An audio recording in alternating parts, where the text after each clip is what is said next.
It's Local Edition. I'm Brad Pomerance, and we are joined today by Lisa Ray. She is the CEO and founder of Children's Resource Network on the Central Coast. I have known you for some time, and I have to say I am so proud of what you have done on behalf of the children of the Central Coast. Your region includes both Santa Barbara County and San Luis Obispo County. In the broadest sense, what is the Children's Resource Network? Thank you so much, Of Brad. course. We provide free clothing, school supplies, and other basic resources free to any child in need on the Central Coast. We help children ages newborn to in their late teens. How did this start? And I've seen you through your journey. How did this start? It really started by accident, by Right. somebody asking us to help a single mom who was not able to provide her two children with back-to-school backpacks, school supplies, and clothing. And they asked us to help. Of course, who wouldn't help? Right. So I didn't have the right size clothing, so I reached out to my friends on Facebook. And I said, does anybody have any gently used hand-me-down clothes they'd like to provide this family with for back to school? 35 of my friends responded.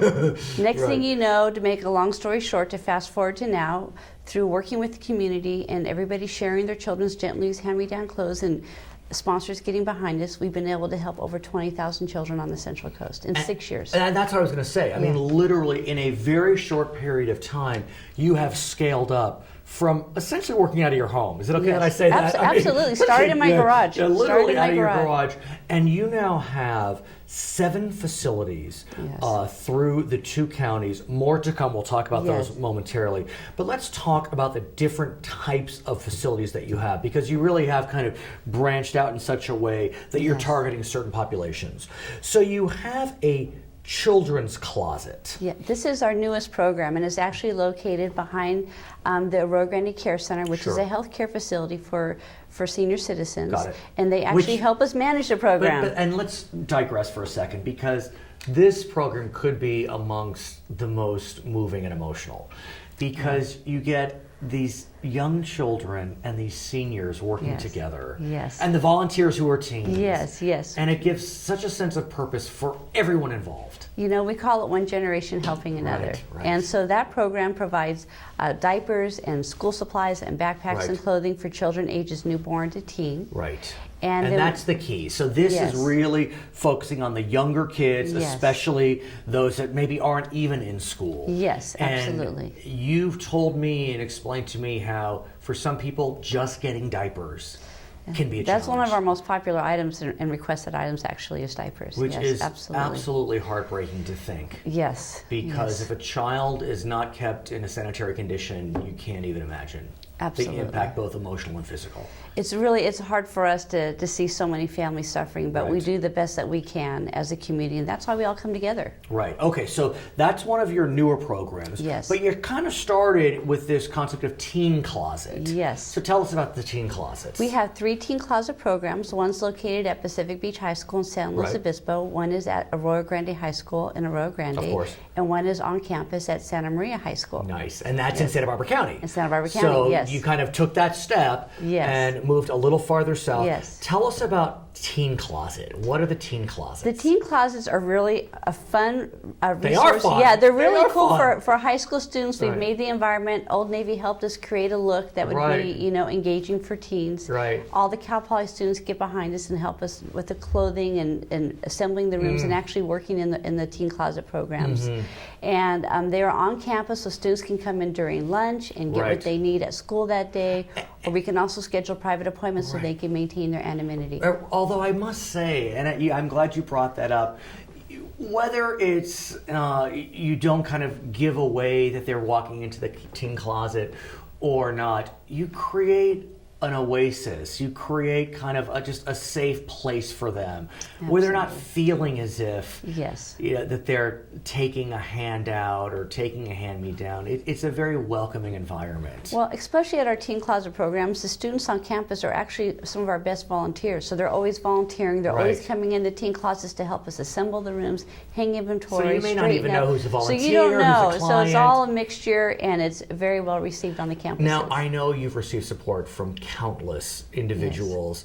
I'm proud Charter Communications has been a supporter. Thank you so much. But I do want to mention one specific individual. You know where I'm going. He graduated from Arroyo Grande High School, and he is. There are many fine graduates of Arroyo Grande, but Zac Efron is one of the better known ones. And Mr. Efron came to visit you one day. Yeah, that was a nice surprise. Yes. And you didn't know he was coming? I had no idea. I had no idea. In fact, I was working side by side with him, and I told him, I said, "You look just like a movie star."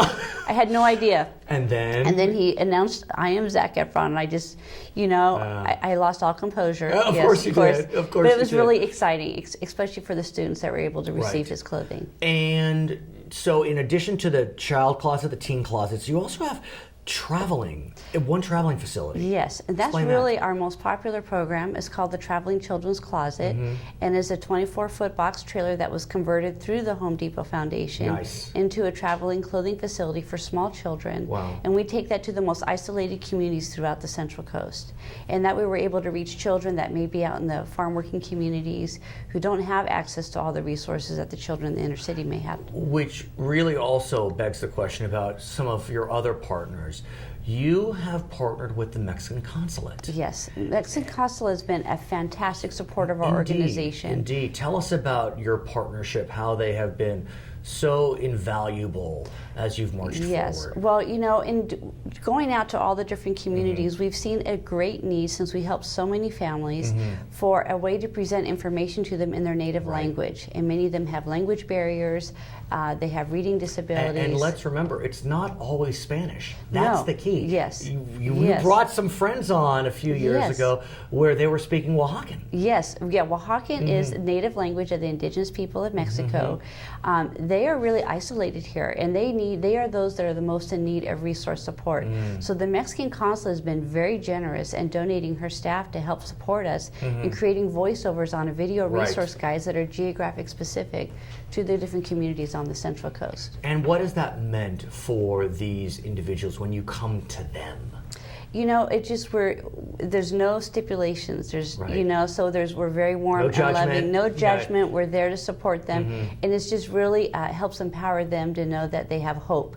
The kids have hope. Many of the kids that come that are of the Oaxacan community will come, and they need shoes. They have no shoes on their feet.